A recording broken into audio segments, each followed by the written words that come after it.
Hey, what's up, everybody? Today we're going to be talking about how to improve your aim in Apex Legends. What can I do that's going to make me a better shot? Because damn, I can't hit ish.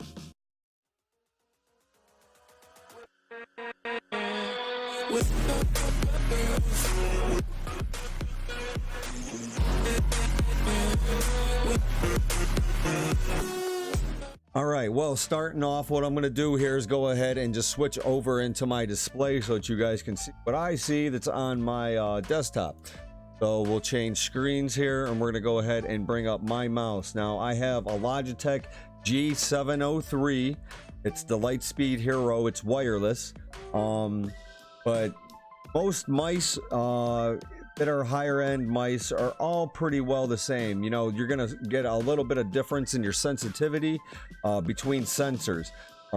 Apex Legends, I'll tell you, if you have a really high like DPI that's something like 2000, 3000, you know, 1500, you're not going to hit a lot of shots. You're playing on a real small mouse pad, or you're used to be a wrist aimer, if you will. With this setting right here, this is what I find after, you know, a lot of hours of testing back and forth. 800 DPI, really the sweet spot for Apex.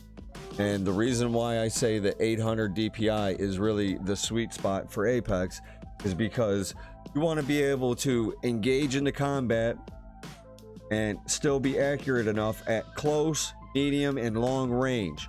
While when you're within close combat, that you have enough agility to be able to move, and also you want to be able to control your mouse. What do I mean by that? Well, go right here and we look now. When I go to open up, let's load into the firing range here.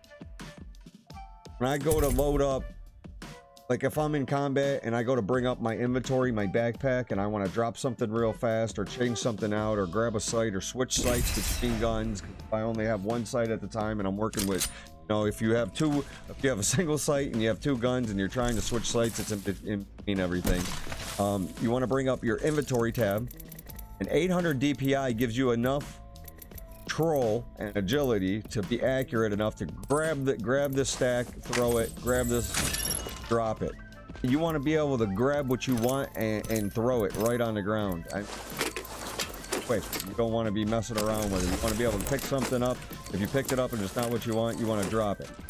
It's basically what I'm saying is you're going to pick up all this stuff, and you want to be able to be accurate enough to be in combat and going through stuff like this, able to drop it.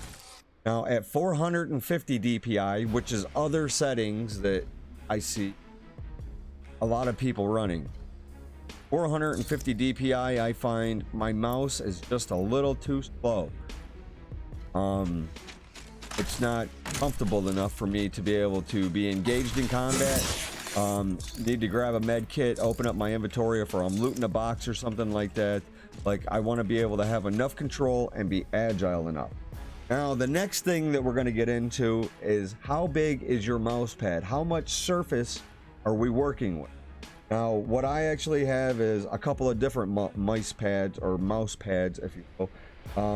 First one I have is a Corsair MM300. I use that for underneath my desk, and it's about 40 inches.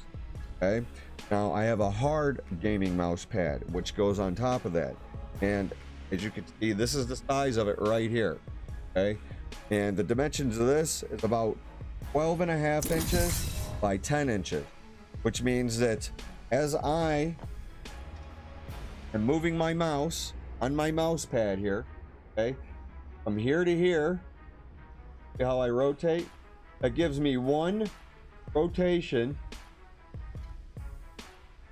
all the way around, a full 360. Okay, one end of my mouse pad to the other. Depending on the size of your mouse pad is how high or low of a setting in game that you need to set. Now, 800 DPI is how fast your mouse or cursor is going to be moving around. Okay, in game I have it set at 1.7. So anywhere between 1.5 to 1.9 would be acceptable settings for 800 DPI on a 24-inch monitor at 1080p with a mouse pad that is 12 inches. Okay, so I start my mouse on one side of the mouse pad, I rotate it all the way around. You can see it's consistent. I'm right there every time. I know right where I am. I know right where the end of my mouse is. My mouse pad is, I can feel it. It gives you one full rotation. So that means that if I'm in the middle of my mouse pad and I'm tracking somebody, I can flick a 180 and a 180 from one side of my mouse pad to the other, and I know right where 180 is. You understand? You don't want to have too high of a setting or too low of a setting. You have a mouse pad that's just a regular tiny itty bitty mouse pad, buy a bigger mouse pad. Use something else that is at least 13 inches. 12 inches, it's good. But you want something that's just a little bit even bigger. Now, the larger your mouse pad is, the lower that you could drop your in-game sensitivity. So if you have a mouse pad that is 24 inches, you could drop your sensitivity in-game so that when you start on one side of your mouse pad and you end up on the other side, you do a full 360 without overshooting or undershooting. Now, what I'm telling you is this: when you set this setting, keep it there. Never change it. I don't care how shitty of a game you have, how amazing of a game you have. If you feel like you just had 12 or 15 kills and you're like, well, if I turn this up, just don't touch nothing. Don't. You're gonna build muscle memory. It's gonna take you probably anywhere between 20 to 40 hours of playing at this setting to get comfortable, to get consistent. You're gonna wake up the next day, you're gonna grab your mouse, you're gonna know right where your cursor is gonna land. You know exactly where you're gonna flick to. You know how you know everything. You're used to it. Building muscle memory. Now, the next thing that I'm going to tell you is Apex Legends. Every one of these guns have recoil. I'm sure you guys have watched a million videos of them on. Okay. Now, the R99, for instance, if I just spray with no recoil control at all, you could see it's going to go up a little bit and it's going to have a kind of a hook, and then she's going to want to go up again. So spray, see how that is? I don't have bullet patterns enabled right now, so you can't find the tracer, but you can see the cursor. Fine. See how that moves?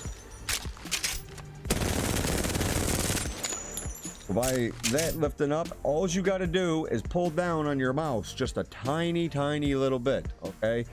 When you're aiming or you're ADSing, just pull down on it. And since you know that after about 1.5 seconds to 2 seconds of holding down on the trigger, she's going to start to sway a little bit this way. She's going to want to go up and then curve down. So by fighting that, you can stay pretty well accurate and dead center to your target. Now, you want to aim center mass for the most part with all weapons, okay? Headshots are awesome because you get a multiplier on them. You can kill your target faster. Your TTK is a lot lower. TTK equals time to kill if you don't know. So, center mass, get used to it. Spend time in the training grounds here. Just spend time in the world that you can. The more time that you spend in here, it will transfer absolutely into real gameplay. Now, the next thing that you want to do when you're in here is automatic weapons are great, but learning how to control your flick,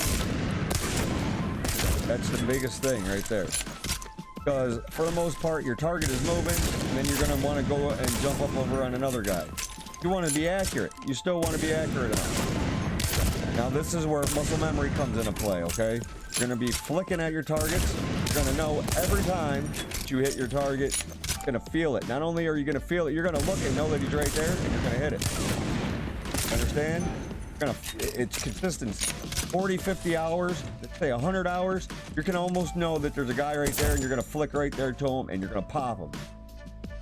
No matter what, it's muscle memory. It's going to happen. You're going to end up flicking on shots. You're going to be like, dude, how did I just hit that? And it's going to be because you knew that if you moved that much right there, while under pressure, your natural instinct comes out. Okay? You're going to get that natural just shot. You're going to want to naturally defend yourself, and you're going to want to naturally hurt the thing that is hurting you. No different in life as it is in the game. But the thing is you walk around every day on your 2 feet, you talk with your own mouth, how you grab your own pencil and you write your name, you always do that. That's consistent. You always grab a pencil and you always hold it the same time, the same way. Think of your mouse as your pencil. Painting a picture. Now, the next thing that I'm going to tell you is, and it's probably going to be something that resonates with people differently. Each person is different, but you have your cursor is moving around, but yet you are stationary right here. So it's almost as if where you are right here is a picture. Think of it as a picture that's hanging on the wall. That's what you're looking at. And as this picture is right here, since you now have a little bit of muscle memory, all you want to do is take your cursor and you want to aim it up here at this target. But think of it as you're on your desktop and you're just going to click an icon. Hitting a target in Apex is no different than being able to control the consistency at which you can click something. Whether it's app on your desktop, Apex Legends, any other game that there is, it's a shooter, World of Warcraft, anything that's an MMO, being able to control the consistency of your cursor is going to improve the accuracy of your tracking. You want to spend as much time in here as you can. I come in here before game and I aim, sit there, do different things. I try to do different things and change stuff up. I'll run over there, I'll grab the Kraber, I'll go up here, I'll spin around, I'll try to hit shots that I normally don't hit. I put myself into situations that throws me out of my comfort zone. So that when you do get in the game and you find a guy that's standing there in a loot box, you can line up on him. And you know, with a wingman, 2 shots, double tap, boom, you just hit that dude. That's it. What you got to do is just catch a guy. Now, aiming, holding your aim, and being consistent, that is all lovely. It's fine. It's wonderful. It's grand. You've got 500 hours in Apex, but yet still finding you're having trouble tracking targets. Find like the setting that you set it at. Well, everybody is playing at this and everybody is playing at that. After, let's say, 50, 75 hours, if you don't improve with having these lower DPIs, forcing yourself to maintain a consistent aim, you need to start tweaking your settings ever so slightly by the 0.1. Not much. So basically, I'm at 1.7. Might be a little bit different for me, then it might be a little bit different for you.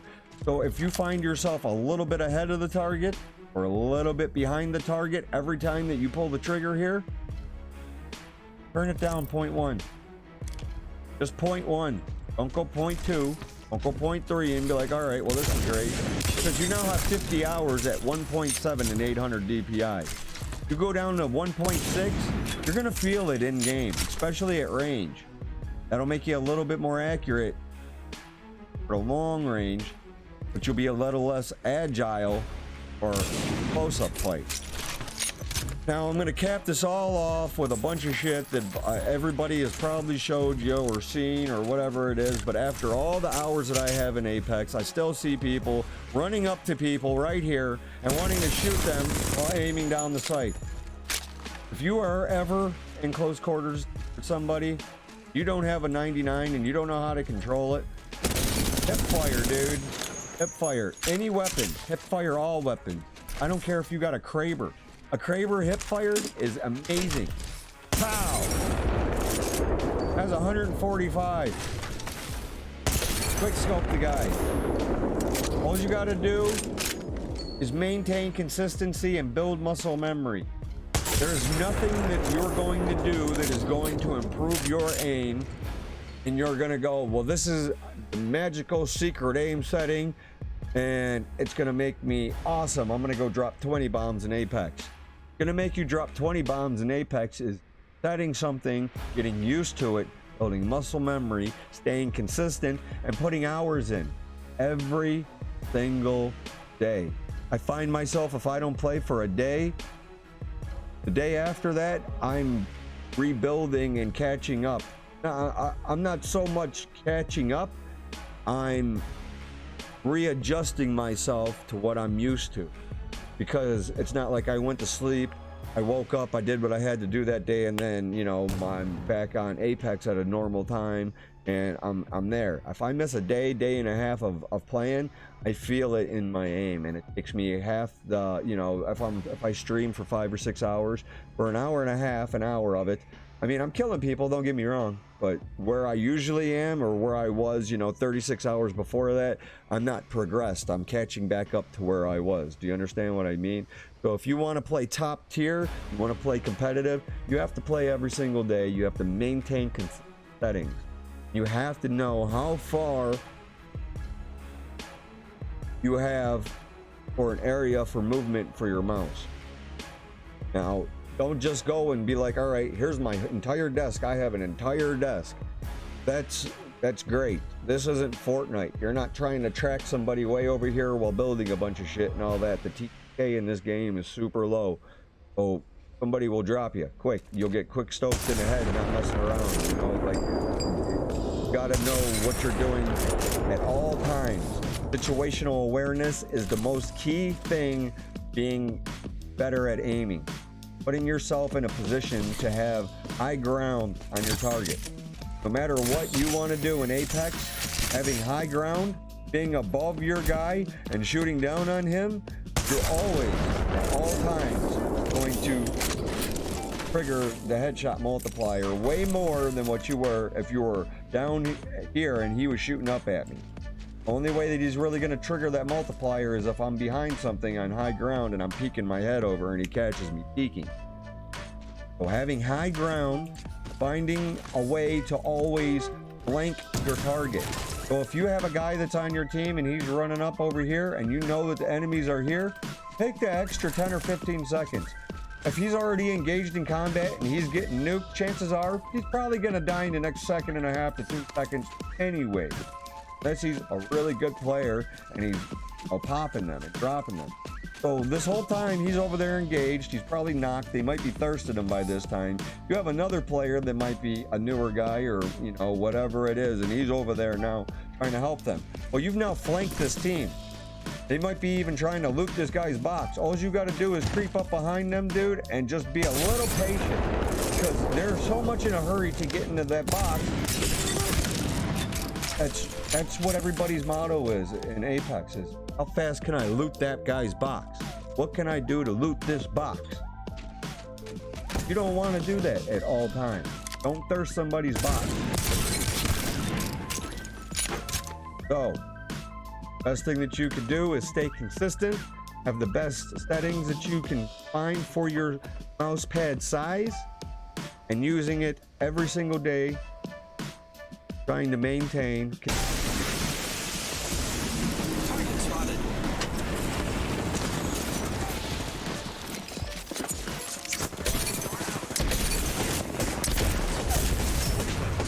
Enemy take. I've been down. Using ground.